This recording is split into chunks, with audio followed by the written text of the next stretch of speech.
My dear brothers and sisters in Christ, the people of North Dakota have a tremendous and a unique opportunity this November to vote in favor of an important pro-life measure, Measure 1, the Human Life Amendment.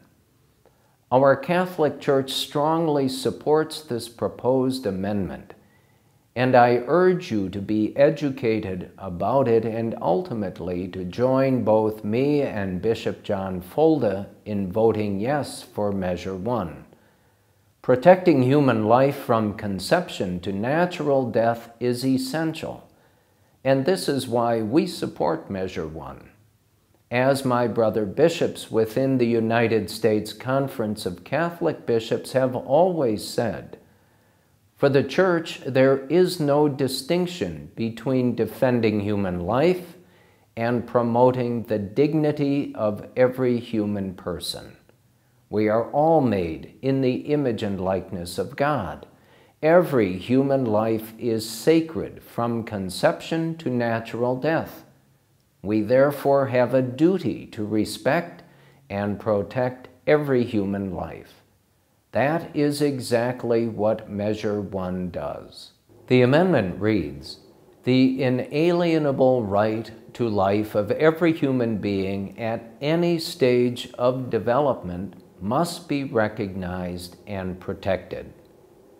Measure 1 was put on the ballot by the state legislature in order to protect our existing common-sense pro-life laws that are already on the books in North Dakota, such as the law requiring that parents be notified if their minor daughter is seeking an abortion, the law that requires women to receive full disclosure of all of the risks of abortion, the law prohibiting abortion based on sex selection, and the law that ensures that only licensed physicians with hospital admitting privileges can perform an abortion. The wealthy abortion industry based in New York and California opposes these sensible ideas and is doing everything they can right now to get our laws overturned. In fact, last year, they convinced a judge in Fargo to invent an unlimited right to abortion in the North Dakota state constitution, which he used to overturn one of our laws.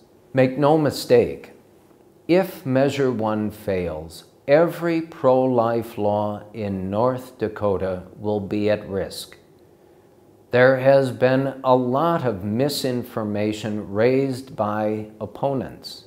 They claim that it will impact end-of-life care, that it will ban IVF treatment, that women suffering emergency pregnancies will be left without medical care, and even that women suffering miscarriages will be investigated by law enforcement and possibly prosecuted. None of these false claims are true. They show the desperate nature of the opposition who want to shift the debate to anything except their desire to impose unlimited abortion on North Dakota. Measure 1 does not change or repeal any existing law, not on end-of-life care, or IVF procedures or pregnancy emergencies or miscarriages, and not even abortion for that matter. What it does do is provide the constitutional framework to uphold our strong laws, and it gives the legislature the ability to consider additional laws to protect the unborn and women. Measure 1 will help all North Dakotans, especially those who are vulnerable, such as the disabled and the elderly. Measure 1 provides that their right to life is just as important and invaluable as yours and mine. It means that activist judges will not be able to strike down laws like those against assisted suicide and euthanasia, protecting the vulnerable from those who feel that their life is no longer worth living. At the same time, it protects every North Dakotan's right to decide for him or herself how we want healthcare decisions to be made through the use of living wills, advanced healthcare directives, and similar things. In other words, Measure 1 puts each of us in charge of our own lives. It protects us against harm from third parties while protecting our own right to direct healthcare decisions. Many of us pray that our country will turn from the violence of abortion. Over 55 million children have been killed in our nation because of the scourge of abortion. Tragically, some states have also agreed to euthanasia and assisted suicide, or have had a judge force it upon them. But there is good news amidst this darkness. A majority of Americans are now pro-life, including a majority of our young people.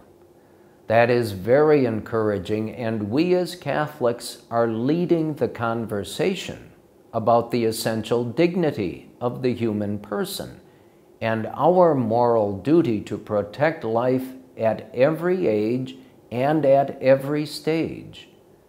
But the battle is far from won. The abortion industry is intent on securing a right to unlimited abortion based on the state constitution. They worry that we will continue our momentum and one day abortion will be a thing of the past. That's why they are working as outsiders to get judges to do their bidding, and that's why they are opposing Measure 1. A yes vote on Measure 1 stops these outsiders from overturning our pro-life laws and imposing unlimited abortion for any reason from conception to birth. It also will send a powerful signal across the country that the American people support life at all stages and that we are prepared to fight for the basic human dignity of every human being, no matter their age or stage of life. Please join Bishop Folda and me in voting yes on Measure 1 this November. For more information, I ask you to go to www.ndchooselife.com. And I thank you for your kind consideration, and may God bless you and all of us in our great state of North Dakota.